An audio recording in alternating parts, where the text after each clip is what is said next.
Playing दी opposition मैं आपसे ये 3 सवाल पूछना चाहती हूँ।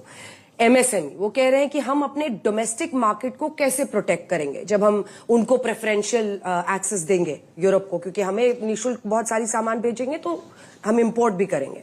ऐसे में हम डोमेस्टिक मार्केट को कैसे प्रोटेक्ट करेंगे, एमएसएमईज को कैसे प्रोटेक्ट करेंगे।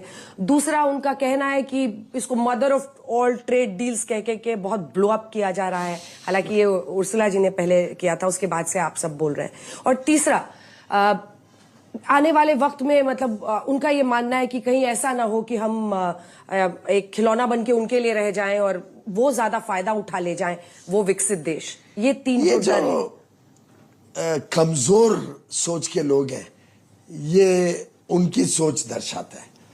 अब आप एमएसएमईज को देखिए, हमारी पर कैपिटा इनकम लगभग $3,000 $3,000 उनकी पर कैपिटा इनकम लगभग $50,000। हमारी कौन सी एमएसएमई को उनके कॉस्ट ऑफ प्रोडक्शन पे वो compete कर पाएंगे, आप सोचिए। हमारे ऑटो पार्ट और इंजीनियरिंग इंडस्ट्री के साथ जब मैंने चर्चा की, वो बोले आप हमें वहां जीरो ड्यूटी एक्सेस दिला दो, हम तो बहुत फायदे में रहेंगे।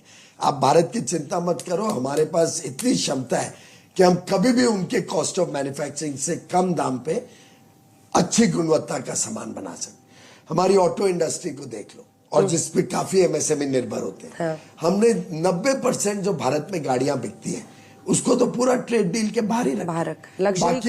बाकी को भी 14 साल में 2.5 लाख का कोटा दिए। अब 14 साल बाद तो भारत में 2.5 करोड़ गाड़ियां बिकेंगे, 1.5 करोड़ 2 करोड़ गाड़ियां बिकेंगे। आगे चल के जो भारत की मार्केट डिमांड बढ़ने वाली है, उसमें ये 2.5 लाख के कोटा से कोई भारत के मैन्युफैक्चरिंग को हर्ट नहीं होगा। उल्टे वो स्वयं कहते हैं यूरोप के मैन्युफैक्चरर्स कि हम यहाँ पे सप्लाई करके compete कर ही नहीं पाएंगे आपके मैन्युफैक्चरर्स। हमें जो कोटा चाहिए वो टेस्ट मार्केटिंग के लिए चाहिए। भाई हमारे 4 मॉडल है, हम 5-5 हजार गाड़ियां 4 मॉडल की भेजेंगे, देखेंगे भारत की टेस्ट के हिसाब से भारत के लोगों की पसंद क्या है, और जो हमें दिखेगा जिसमें स्कोप ज्यादा है, अल्टीमेटली भारत में ही मैन्युफैक्चर करना पड़ेगा। वहां से बेच के हम आपके लोकल मैन्युफैक्चर से स्पर्धा में compete कर ही नहीं पाएंगे। द वेरी फैक्ट के पर कैपिटा इनकम में इतना फर्क है, भारत की एमएसएमई को तो अपने आप में एक रक्षा कवच है कि वहां की कॉस्ट ऑफ मैन्युफैक्चरिंग हमें compete कर ही नहीं पाएंगे। पर हाँ, कई ऐसे इनोवेटिव प्रोडक्ट्स हैं, कई ऐसे बड़े स्पेशलाइज प्रोडक्ट्स हैं जो भारत में नहीं बनते। अब एरोप्लेन भारत में नहीं बनता है। अब एरोप्लेन वहां से अगर सस्ता आता है तो जो करोड़ों यात्री भारत के प्लेन में सफर करते हैं, उनके अगर दाम कम होते हैं तो देश के लिए और उन सब के लिए अच्छा ही है। उपभोक्ताओं को अगर कैंसर की दवाइयां सस्ती मिल जाए तो मैं मानता हूं कि वो तो अच्छा ही माना जाएगा। उपभोक्ता खुश होंगे, जो पीड़ित हैं उनके लिए एक राहत होगी। तो इस प्रकार से बड़े सोचे समझे रणनीति से एग्रीमेंट बनाया गया।